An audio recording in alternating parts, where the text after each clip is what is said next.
set. Sometimes they put one on each side of the line of scrimmage to balance things out.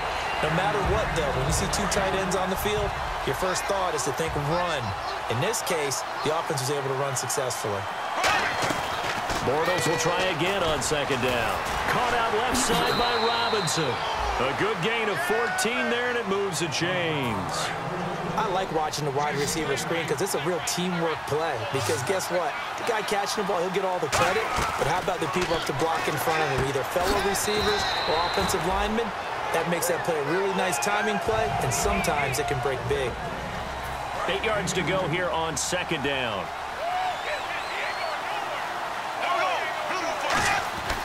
Again, it's Bortles. Finding time. And some room to maneuver. And he slides to avoid the hit. They get 9 out of that one, and as a result, the drive continues. Partner, he was going through his progressions. Not there, not there. After about the third one, he decided he better pull it down and run for it. And he slides down and avoids the hit for good measure. They keep it on the ground. This time it's Yeldon. And he'll take this one inside the 10 down to the 8. Call it a gain of 4 on first, and that'll make it second down. On any running play that's called, they're always hoping that it's going to break big and go the distance. But when you get a nice gain like that, you're able to do so many things anyway. You can come back and run essentially the same play again, continue to move the ball on the ground, or you can decide to throw the ball now because usually you have the defense back on its heels. Well, I think we know by now that every run is not going to be broken and get all the way to the end zone, but these short ones still have their value. You can still set up the play action and throw the football. You control the clock because you have the ball and they don't. And often the physicality sets the tempo for the game. They'll try to run for it with Yeldon. And he'll take this into the end zone. Touchdown, Jacksonville. T.J. Yeldon, his second touchdown of the game, 17th on the year. And the Jaguars have moved down in front here in the fourth quarter. And after the touchdown, here's Myers to boot it away. This is taken about 7 yards deep. And he'll take this up past the 20 and down at the 22-yard line. And Detroit getting set to go now. And last time out, went for it on fourth down, turned it over, gave him great field position, turned it to 6 points, so they've got to recover here, Charles. It's amazing what one decision can do in the chain of events, right? The decision to go for it on fourth down. Caused all of that. It caused every bit of it, but it showed confidence. Hey, I've got confidence in you guys. Go pick it up for them. Didn't happen. Also showed confidence in the defense. They didn't pick up their end of the bargain, so now they've got to come back out and start over and rebuild that confidence. And at this stage, down in the second half, looks like they just wanted to find a way to get it in the hands of their playmaker, and they did. I think you're exactly right. I don't think the coordinator's looking at his play sheet and trying to figure out which play will work well. He's trying to figure out how to get the ball to the playmaker that you just described. Looking down at that sheet, you find people plays, not necessarily X's and O's, and that's exactly what they did there.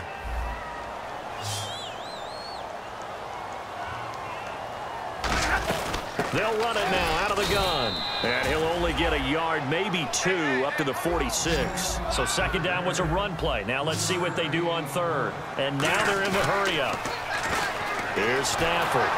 Under a heavy rush, and down he goes. A man who missed his entire rookie season, Dante Fowler, in there to sack him, and that is 10 for him now on the year.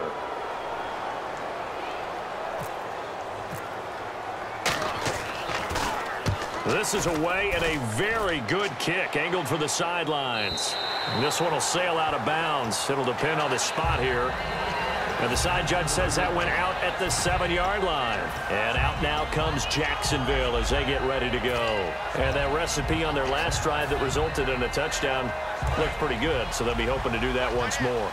And it takes me back to when we sat with the offensive coordinator and the head coach. They felt pretty good about their game plan and thought there were some holes in the defense, and they exploited them the last time out. Let's see if they can come back and put together a similar drive. And we'll see if they can do just that. The fourth quarter here, they've got the lead. They want to keep it on the ground. That's what they're doing. Smart football. Keep the clock grinding. Keep it going.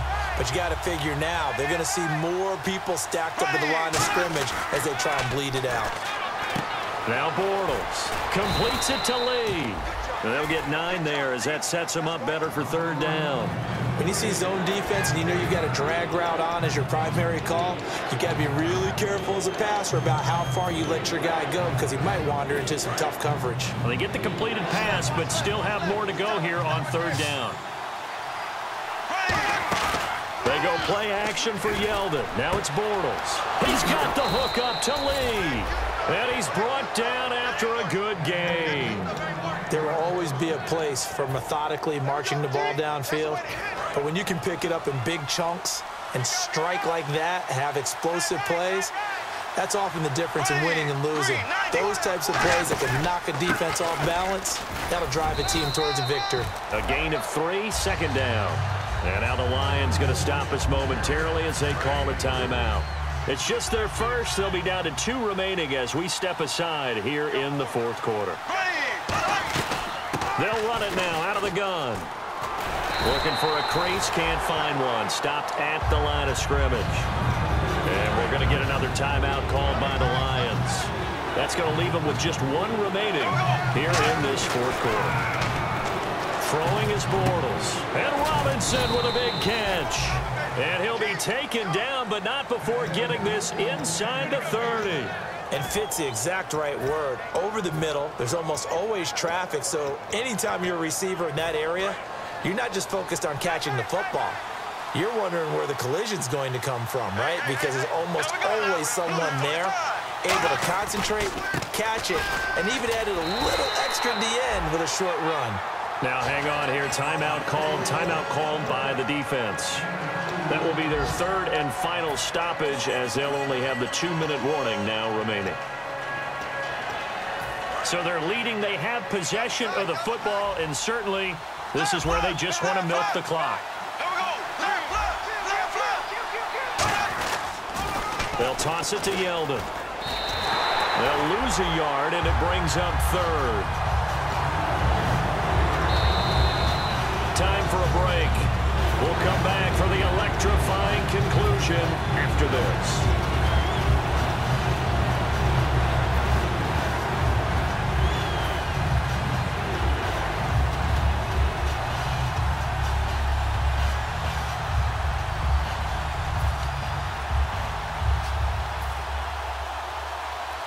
Now play number 8 on this drive, and they need 9 yards to pick up the first on third.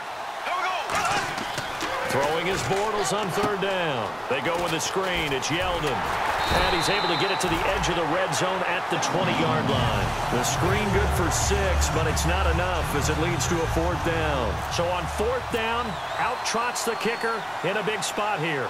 From the left hash, this from 37.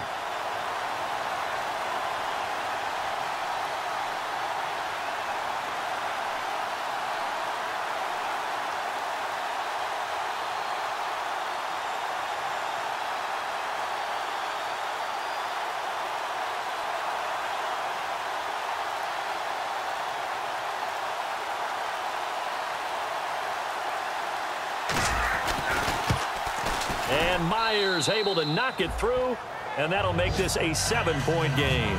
So, Charles, I think from a defensive perspective, you have to look at that field goal there and consider it a win. You were able to keep them within a touchdown, so no question about it. That was the kind of stand that keeps you in ball games. Shrugs the tackle. Nice.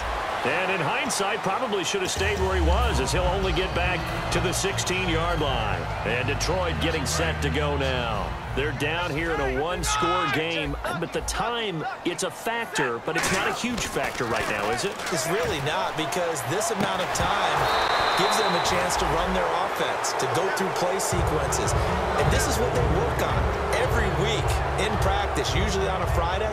They go over this type of a situation, late game situation. What are we going to do when we have the opportunity? They've called these plays a bunch of times.